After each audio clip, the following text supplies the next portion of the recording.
maybe we'll get started. Okay. And then, as Mark indicated, we'll see if she's able to get on. Right. Okay. Well, I just got a message from BJ. She said she's going to join by about 10:15. So we'll move forward. Okay. Yeah, we can update the roll call when she gets on board. Okay. Good morning, everyone. Sorry for the delay. Welcome to the regular board meeting of the Pittsburgh Water and Sewer Authority for August 26, 2022. The board did meet in executive session. No votes were taken. Only legal and personnel matters were discussed. So, Deb, we'll start with the roll call. Sure. Ms. McCormick Barron. Ms. Cristello. Here. Mr. Domock. Here. Ms. Lieber. Dr. Morell. Mr. Schuley. Here. Ms. Strasburger. Here. Presently, we have four board members present. Okay, and we're expecting BJ hopefully by 10:15, but we'll get going here. Do we have any speakers for public comment? We have no public comment registered for today. Okay.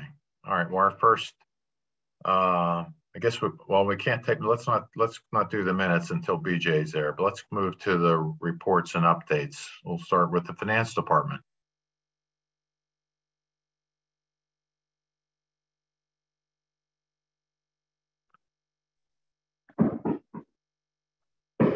There's Ed. Sure. Yeah. Sorry for the delay there. Yeah, that's okay.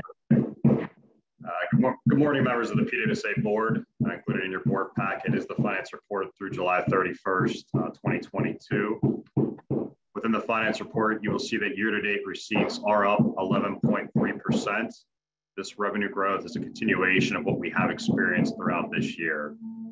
However, I would like to note that our year-to-date operating expenditures are also up 12.8%. This is led by increases within the water treatment plant, water operations, and environmental compliance, as PWSA continues to demonstrate its commitment to invest in our water, wastewater, and stormwater systems. In addition, we are in the thick of our budget season here at PWSA as it relates to our 2023 operating budget and 2023 through 2027 capital improvement plan. These budgets will shape the priorities of our organization for the upcoming year. Board education sessions will be held with the PWSA Board of Directors prior to the approval of the 2023 through 2027 capital improvement plan in October and the 2023 operating budget during the December board meetings.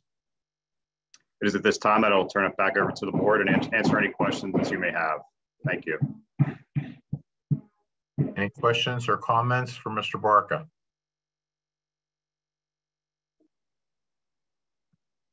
All right, very good. All right, we'll move to the engineering department.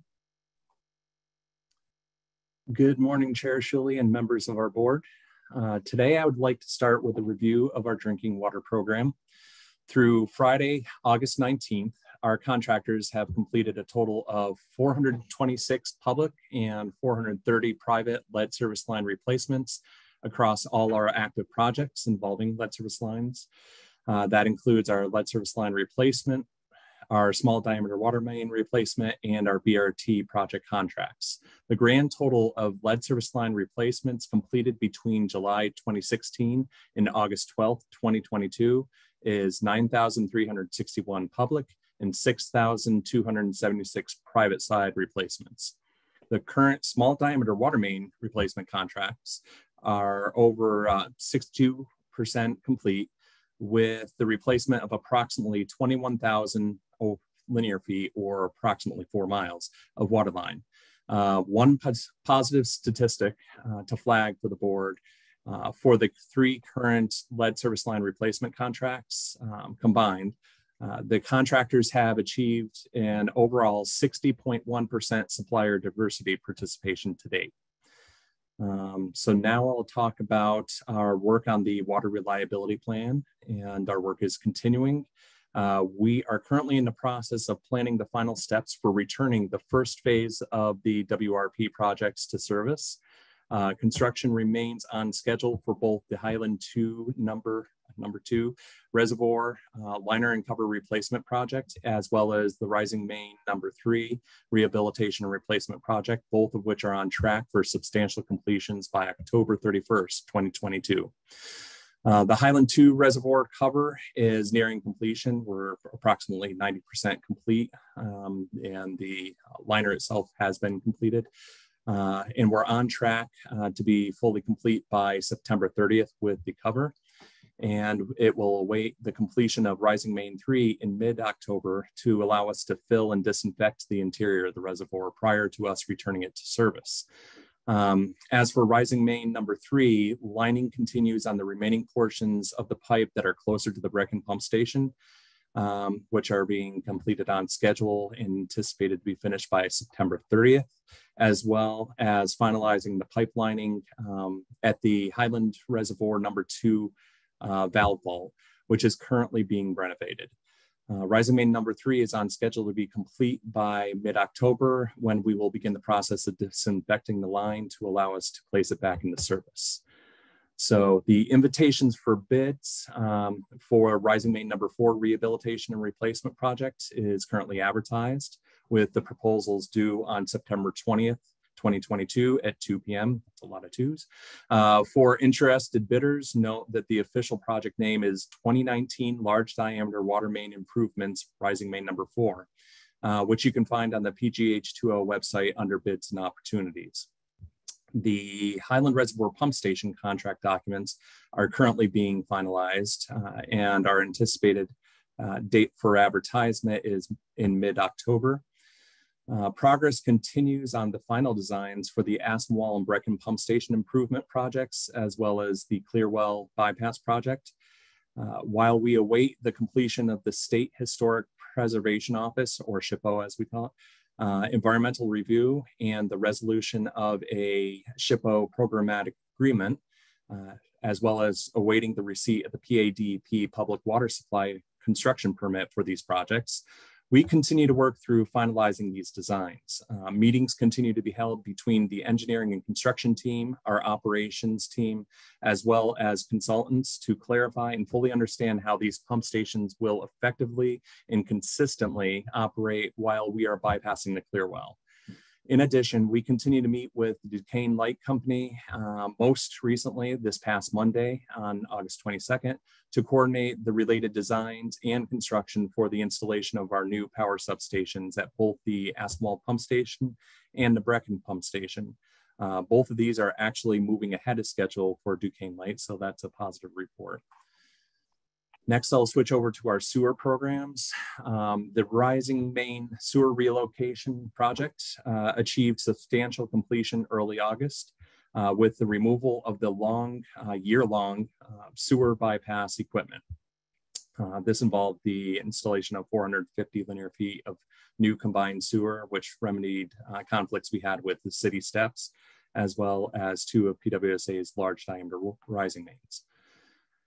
Substantial completion has also been reached for the Center Ave water and sewer replacement project, which is one of our sewers under structures projects. So that's a positive completion. The contractor is approaching the end of phase 1 on the Fuchsia Way project, replacing over 350 linear feet of sewer and water main, where we're currently doing the testing of the water main for reconnection into the system. Construction started at the end of July for both of the Volunteers Field drainage and regrading project in the Carrick neighborhood, as well as the Lawn and Ophelia stormwater project in South Oakland neighborhood. I did want to note that useful project status updates are being maintained by Public Affairs and the Engineering and Construction team on the PGH2O website under our projects and maintenance page. Progress and status is detailed out fully.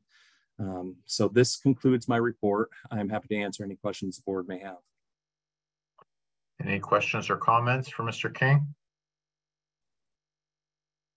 Barry, I have a couple. I was actually running an errand in town, and intersection of William Penn Place and 7th Avenue was a lot of activity, a lot of utilities there, and several PWSA trucks I noticed. Do you know what's going on at that intersection? I will have to get that confirmation for you. I'm sorry, I'm not specifically familiar. Okay. All right. My second question is, my understanding is we have a whole bunch of on-call contracts that are out or will be out shortly.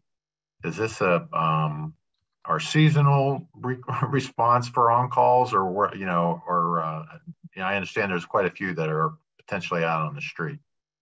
So with regards to the on-call contracts, the determination was made in the current time that we're with the major projects, as well as the staffing flexibility in-house, to extend the current contracts. The on-calls were awarded with the ability for a 2-year extension. So we did approve, or it should be coming through for the extension, or it might have already, of the contracts as they stand now for an additional year. Okay. All right. Very good. All right, if there aren't any other questions for Barry, we'll move to Chief Environmental Compliance and Ethics Officer report. All right, thank you, Alex, and good morning, all the members of the board. PWSA has an environmental compliance and ethics program, which was developed to prevent improper activities by creating a culture of environmental compliance and ethics, detecting non-compliant activities at an early stage, and allowing for a swift response to those identified issues.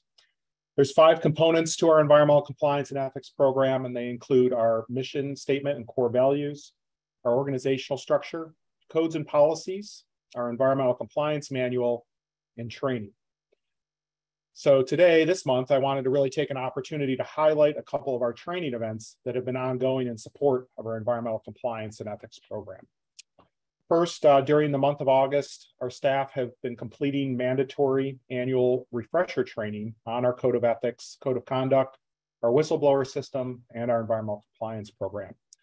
All new staff are introduced to this information as part of their onboarding process, and staff across the organization have access to this information both electronically and in binders that are located at all of our staffed facilities. To help assure staff's awareness, we also conduct annual refresher training on these materials. This training is conducted through our learning management system.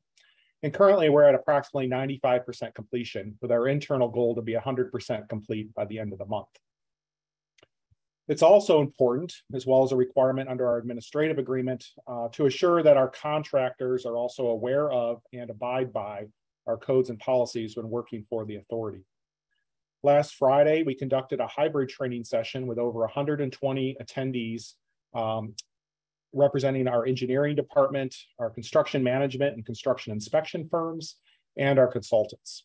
The session itself was facilitated by Barry King and provided an opportunity to speak with attendees about ethics, conduct, our whistleblower system, environmental compliance, in addition to sharing information on our supplier diversity program and some of our technical engineering specifications. A similar training was also held back in April of 2022 for construction management and construction inspection firms that were engaged in our lead service line and small diameter water main replacement work. The next step in our contractor training is going to be to conduct project-specific training for our construction projects. I've already conducted about 8 of these projects to date, and I'm working with engineering to continue to schedule additional meetings. In addition, we've updated our technical specifications to include an ethics and environmental compliance meeting as a requisite for all future construction projects. Lastly, we continue to conduct tailgate training sessions on environmental compliance and ethics and safety topics at our water treatment plant, as well as all 3 of our field operations center, to make sure that we're providing ongoing training to our staff.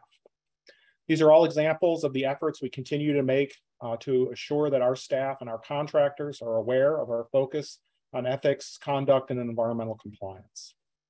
Concludes my report here for today. As always, the board, our staff, as well as our consultants and contractors can contact me if there are any questions regarding environmental compliance or ethics. So thank you very much. Thank you, Frank. Anyone have any comments or questions for Mr. Sederi?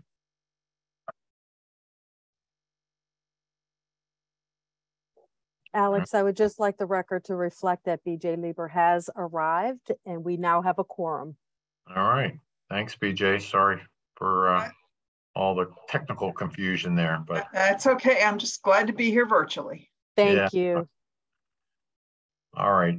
All right, let's move to the executive officer's report. Then we'll double back for the approval of the minutes and then go into the resolution. So, Will. Good morning, Chair Shuley, members of the public and the PWSA board. I am very happy to report, and as was evident from the reports prior to mine, that August, while it might typically be a time of vacation and recesses, it hasn't been that case for PWSA and our staff. A few highlights that I would like to share with the board. In early August, we held a media and legislative tour of the Highland 2 Reservoir, which Barry spoke to in terms of our progress out there on the reservoir cover and liner, as well as a walking tour to the Highland Pump Station, which is going to be an area where we will be reconstructing the pump station and reconfiguring how those pumps serve our water system. It was an excellent opportunity to get to know some of the legislative leaders a little better and have them become familiar with our projects, especially as it relates to Penvest being a state function. And Ed is going to have some resolutions for us this morning that relate to funding the water reliability plan projects, which are an eye-opening sum of money. So very important for our legislative leaders at the state level to become familiar with those projects. And also, we were picked up by pretty much every local media news outlet. It was some excellent positive coverage. If you happen to be out of town or not plugged in that week, if you Google water reliability plan, you are likely to come up with one of the several stories that covered that event last week. So I want to tip my hat to the engineering and construction team for supporting me for that event, and as well as the public affairs team for coordinating all of the logistics and getting those legislative leaders there on that beautiful tour. So I do want to open up to the board and to other interested stakeholders that we want to have more events like this in the future to be able to showcase these projects as they move forward. The other item I wanted to report on is what we call our priority lead service line replacement program. Barry touched at a high level on how many replacements we have made since we embarked on this program in 2016 and even this year. But a really unique component of what we're doing right now is we are looking at the customer requested lead test kit data going back to 2018, and we are prioritizing those locations that had elevated lead levels for replacement. So we're looking for those worst case scenario homes, even if they're back at a time several years back.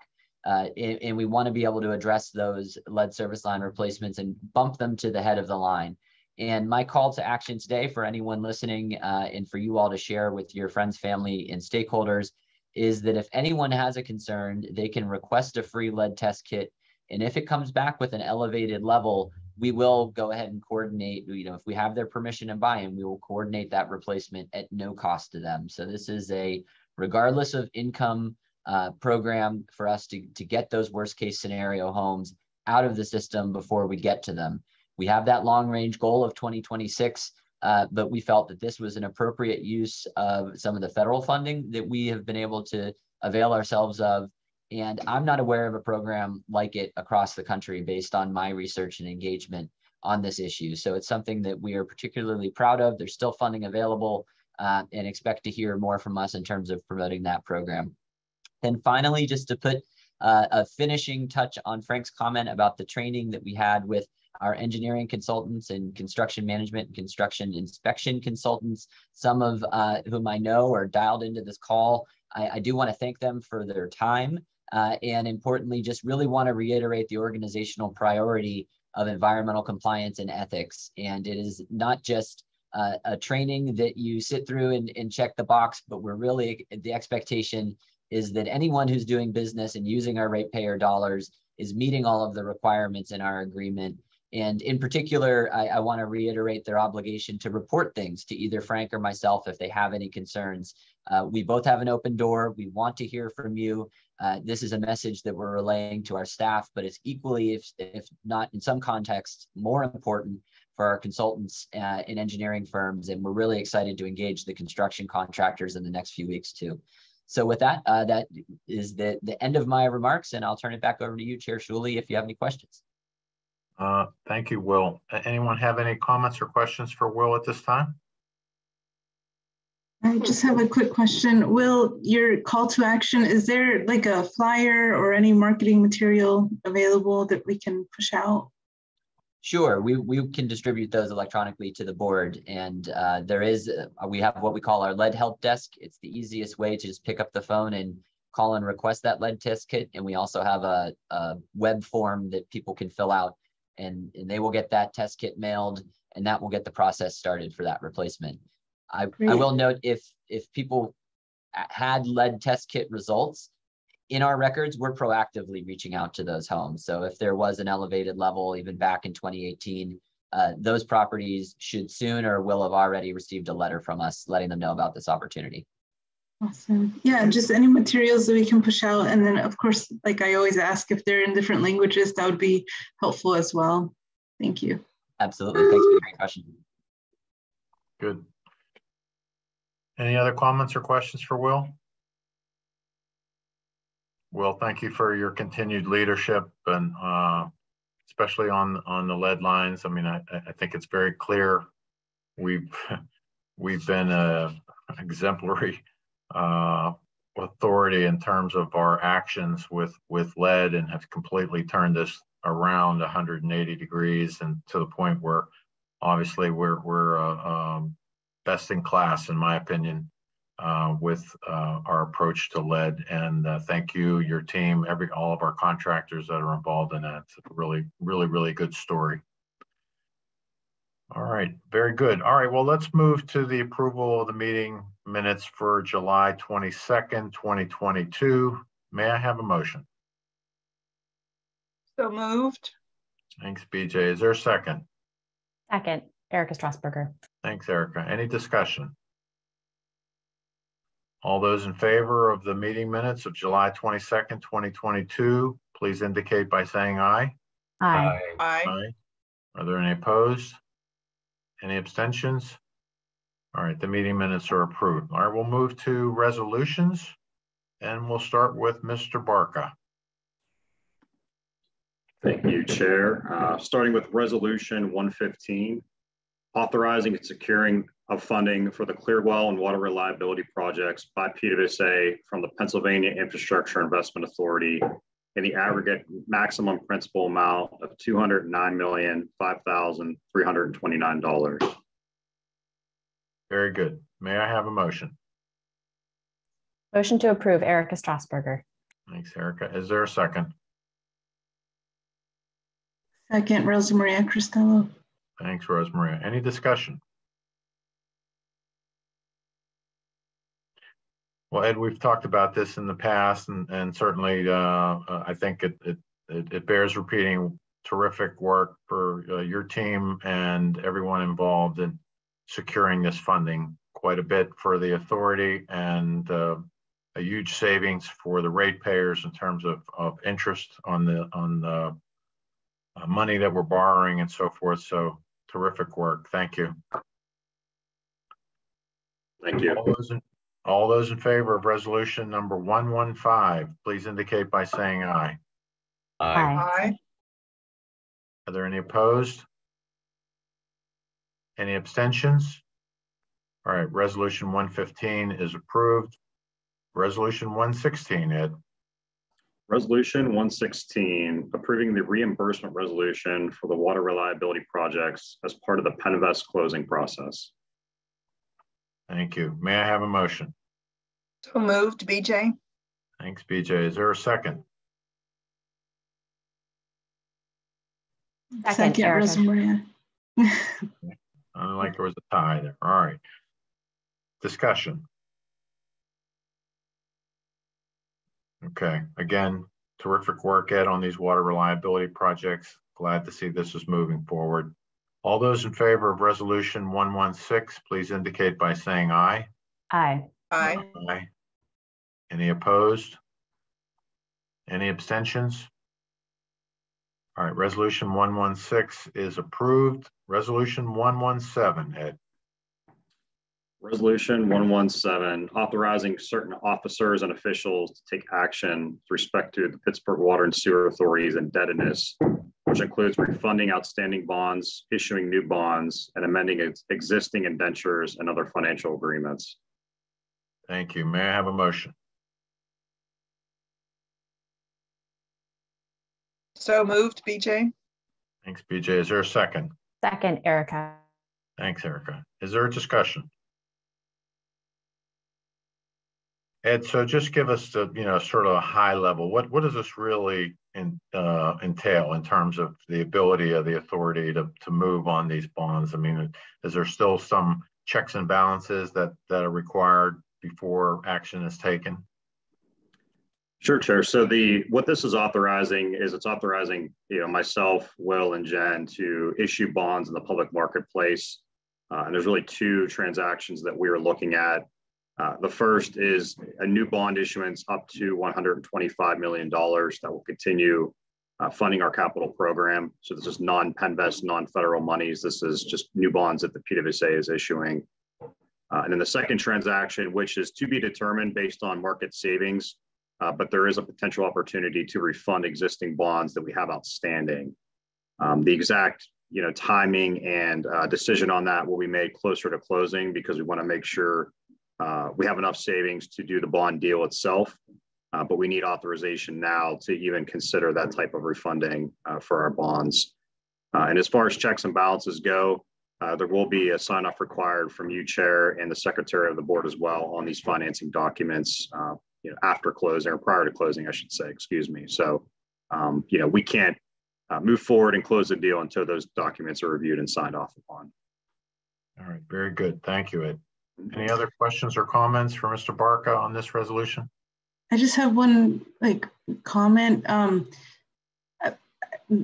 The phrasing of authorizing certain officers and not clarifying who, it just gets me a little bit nervous. I don't know if we need to make it very specific as to who it is that we're authorizing.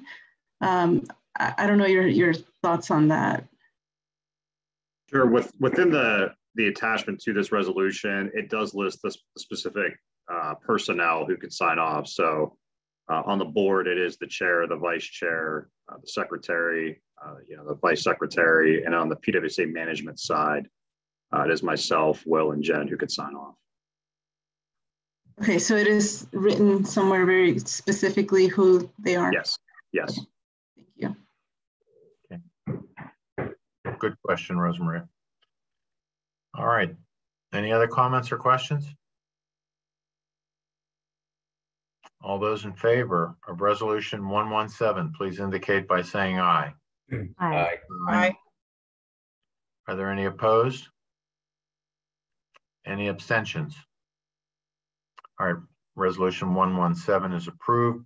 We move to resolution 118. Julie Meckling. Good morning, Chair and members of the board.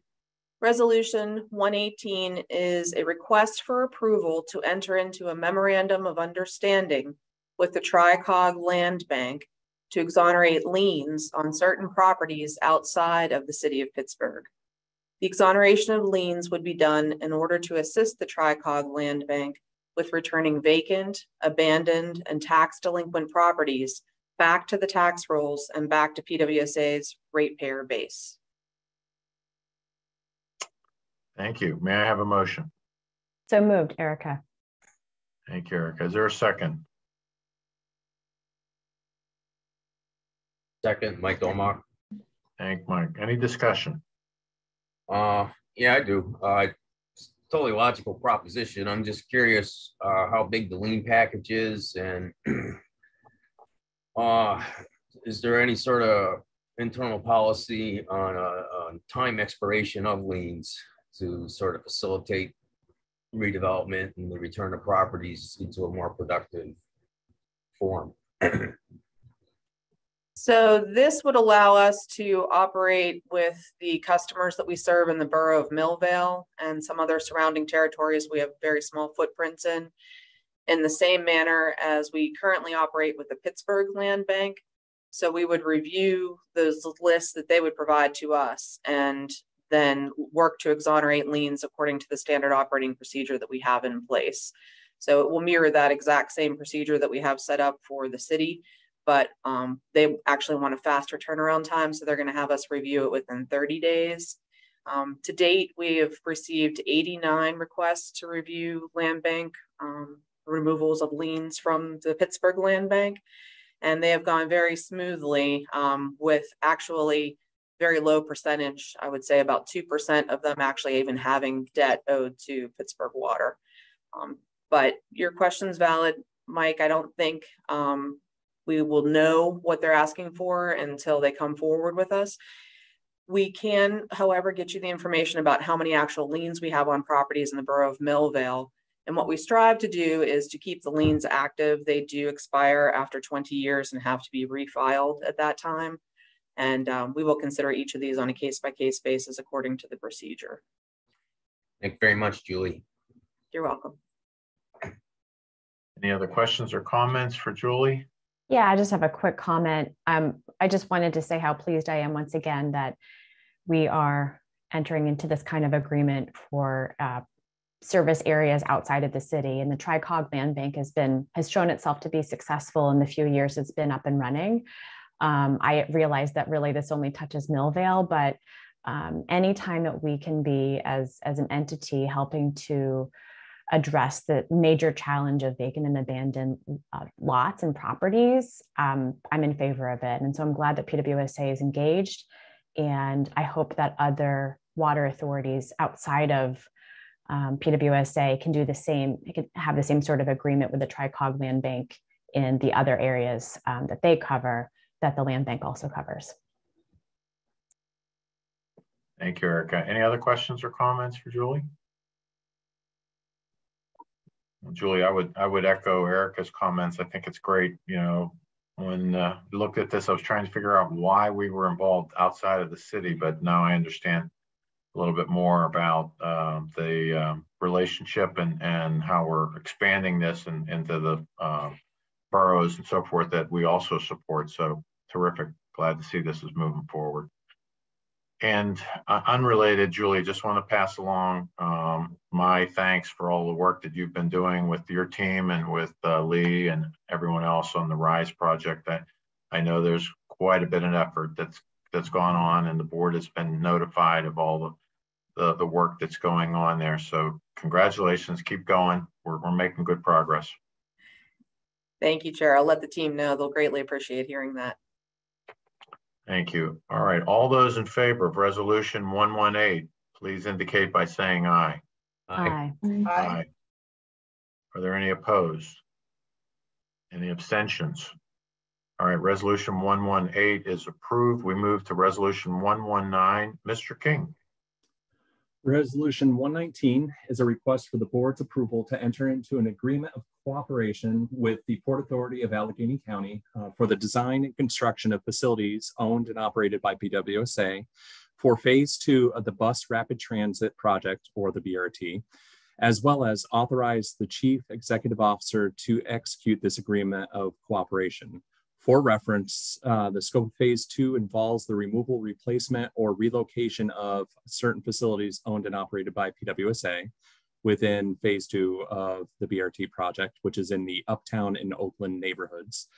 The Port Authority has agreed to a 75-25% cost share, of which 75% Port Authority costs, 25 PWSA, for these removals, replacements, and relocations. And PWSA will pay for any betterments in phase 2, which currently consists of our stormwater and green infrastructure improvements in the Uptown neighborhood, of which they are currently included in the 2022-2026 capital improvement program.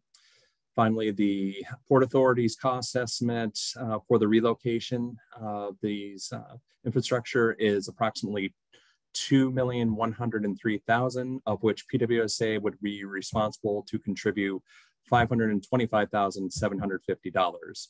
Note that this budget has been requested and will be funded from the 2023 to 2027 capital improvement program, which is evenly split for payment in the years 2024 and 2025. Staff recommends that the board approve entering into this agreement of cooperation, as well as authorizing the CEO to execute this agreement. All right, thank you, Barry. May I have a motion? Motion, Rosa Maria Cristello. Thanks, Rosemaria. Is there a second? Second, Mike Dolmark. Thank Mike. Any discussion? I have a question, I think for Will and Alex. I have not read anything or heard anything about this for a while. Has the mayor officially given this the new mayor officially given this project the green light in its original form? That's when I would have to go back and find out sort of what his role would be in officially green lighting it. I know based on what I've read that the project has been rescoped based on some of the funding levels available from the Federal Transit Administration. So I think some of the phases have been pared down. I have not heard anything from the mayor's office indicating they are not supportive, but I can certainly go back and report on what I learned. That's my understanding as well, BJ. I mean, this particular project, as you probably know, has been more of a county initiative rather than a city initiative. And the previous administration, Rich Fitzgerald and the former mayor certainly were in agreement with this project. And one of the reasons why, there has been so much activity on our end here to support the project. I haven't heard anything definitive that the new administration is opposed to this. Certainly there's a lot of work going on right now. But yeah, so I'll leave it up to Will to double check on that. But I do think that they're certainly complicit in the work that's going on because it's affecting everything in Uptown and Oakland areas as it stands right now. Okay, thanks. I had a question. I realize that this is a cost sharing agreement, and I'm always happy to approve a cost sharing agreement if the terms are fair, which I think this is. But I guess about the project, phase 2 mentions Uptown and Oakland, which I understand are the main neighborhoods associated with the BRT overall, but phase 2 specifically calls out green infrastructure in Uptown, but then it also mentions Oakland. What is the scope of this part of the project? Is this going to include, say, swales or visible green infrastructure in Uptown and also get to the underground portions in Oakland where I haven't seen too much construction on this project, or will it really be limited to Uptown still? It's going to be specifically limited to that Uptown portion as far as the betterment goes, a planned project. Thank you. Okay. Any other questions or comments for Barry on resolution 119? All right, all those in favor of resolution 119, please indicate by saying aye. Aye. Aye. Are there any opposed? Are there any abstentions? All right, resolution 119 is approved. We move to the final resolution for today, resolution 120, Barry. Resolution number 120 is a request for the board's approval to enter into an agreement with the city of Pittsburgh for the restoration of the BRT project area, as well as authorize the chief executive officer to sign the agreement on behalf of PWSA. As you will recall, PWSA's board approved entering into a cost share agreement for the shared surface restoration within the construction limits for the BRT water distribution improvements project with 2 of the 3 other stakeholders, which were specifically Duquesne Light as well as Peoples Gas during our July 2022 regular board meeting. This addresses the agreement with a 3rd stakeholder, which is the city of Pittsburgh, for their reimbursement of their portion of the surface restoration. Also note, the funding required for entering into this separate agreement with the city was also approved by the board during the July meeting. It was via the change order in resolution 113. Staff recommends that the board approve entering into this agreement and authorize the chief executive officer to sign the agreement on behalf of the PWSA. Thank you, Barry. May I have a motion? So moved, BJ. Thanks, PJ. Is there a second? Second, Erica. Thank you, Erica. Any discussion? All right, all those in favor of resolution 120, please indicate by saying aye. Aye. Aye. Aye. Aye. Are there any opposed? Any abstentions? All right, resolution number 120 is approved. That completes the resolutions. Is there any other business that needs to come before the board today? I apologize for being late. You've probably already done this. I just want to congratulate Rosa Maria and say it's nice to see you back. Thank you so much. It's good to be back. All right. Very good. Yes, we all agree with that, Rosa Maria. Nice to see your smiling face. All right. Well, may I have a motion to adjourn? So moved. Mike Nomak. Is there a second? Second, Erica. All right. The meeting is adjourned. Thank you, everyone. Appreciate it. Bye-bye. Thank you. Thank you.